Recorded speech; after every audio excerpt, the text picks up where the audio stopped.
안녕하세요. 오늘도 행복한 시간 책과 함께 하는 소설입니다. 오늘 함께 할 작품은 루이스 캐럴 작가님의 이상한 나라 앨리스 작품입니다. 여러분들도 어릴 때 한 번쯤은 들어보고 읽어본 기억이 있으신 우리에게는 친숙한 이야기죠. 토끼를 따라 토끼 굴로 들어간 앨리스는 온통 컴컴한 토끼굴 속에서 아름다운 정원을 보게 됩니다.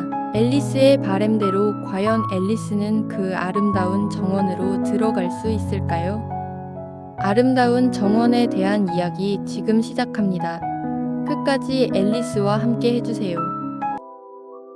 설령 고개가 겨우 들어간다 한들 불쌍한 앨리스는 생각했어요. 어깨가 들어가지 않는다면 아무 소용이 없을 텐데. 망원경처럼 확 줄어들 수 있다면 얼마나 좋을까. 어떻게 해야 할지 방법만 안다면 할 수 있을 것 같아. 사실 요즘 워낙 별의별 기이한 일들이 많이 일어나서 앨리스는 정말 불가능한 일은 거의 없다고 생각하기 시작했거든요.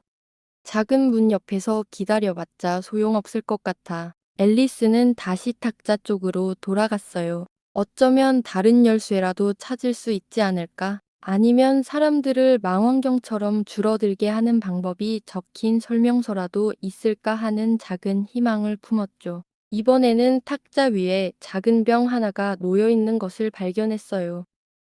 분명히 전에는 없었는데 앨리스는 중얼거렸어요. 병목에는 마셔요라고 쓰인 종이 라벨이 크고 아름다운 글씨로 붙어 있었답니다. 마셔요라고 쓰여 있다고 해서 무작정 마실 앨리스가 아니었어요. 영리한 앨리스는 결코 성급하게 굴지 않았죠. 아니, 먼저 살펴봐야겠어. 그녀는 말했어요. 혹시 독극물이라고 표시되어 있지는 않은지 확인해야 해.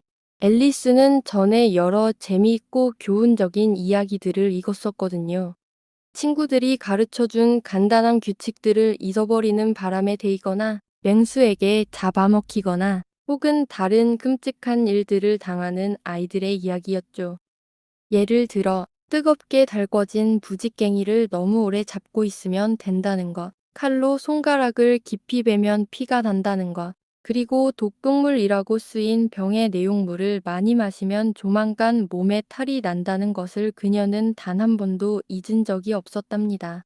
하지만 이 병에는 독극물 표시가 없었으므로 앨리스는 조심스럽게 맛을 보았어요. 그리고는 이게 아주 맛이 좋다는 것을 알았죠. 사실 그 맛은 앵두파이, 커스터드, 파인애플, 칠면조 구이, 토피, 그리고 따뜻한 버터 토스트에 온갖 맛이 뒤섞인 듯한 정말 기가 막힌 맛이었답니다. 그래서 앨리스는 병에 든 것을 아주 빨리 홀짝홀짝 다 마셔버렸어요. 세상에 이게 무슨 기분이지? 앨리스가 말했어요. 몸이 망원경처럼 오그라들고 있나 봐. 그리고 정말 그대로였어요. 이제 키가 겨우 10손가락 남짓하게 줄어들었던 것이죠.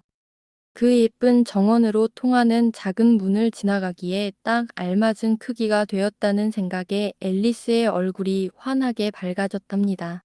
하지만 그 전에 그녀는 몇 분 동안 더 줄어드는 것은 아닌지 지켜보았어요. 이러다 더 줄어드는 건 아닐까 내심 조마조마했거든요. 자칫하면 알다시피 앨리스는 혼잣말했어요.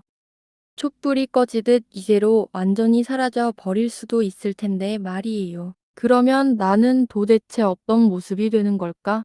앨리스는 촛불이 꺼진 후 불꽃이 어떻게 될지 상상해 보려 애썼지만 그런 것을 본 적이 없었기에 도저히 떠올릴 수가 없었어요. 잠시 후 아무 일도 더 이상 일어나지 않는다는 것을 확인한 그녀는 당장 정원으로 들어가기로 마음먹었습니다. 그러나 이런 가엾은 앨리스는 어쩌면 좋을까요? 문에 다다랐을 때 그녀는 작은 황금 열쇠를 가져오는 것을 잊었다는 사실을 깨달았어요. 열쇠를 가지러 탁자 쪽으로 다시 돌아갔지만 이제는 키가 너무 작아져서 열쇠에 도무지 손이 닿지 않는 것이 아니겠어요.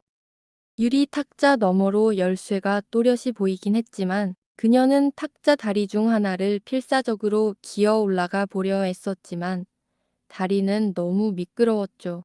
그렇게 온 힘을 다해 애쓰다 지쳐버린 불쌍한 앨리스는 결국 주저앉아 그만 엉울고 말았답니다. 자, 그렇게 울어봤자 소용없어. 앨리스는 자신에게 꽤 단호하게 말했어요. 지금 당장 울음을 그치는 게 좋을걸. 그녀는 평소 자신에게 아주 좋은 충고를 해주곤 했지만 정작 자신은 거의 따르지 않았죠. 때로는 눈물이 찔끔 날 정도로 심하게 자신을 꾸짖기도 했어요.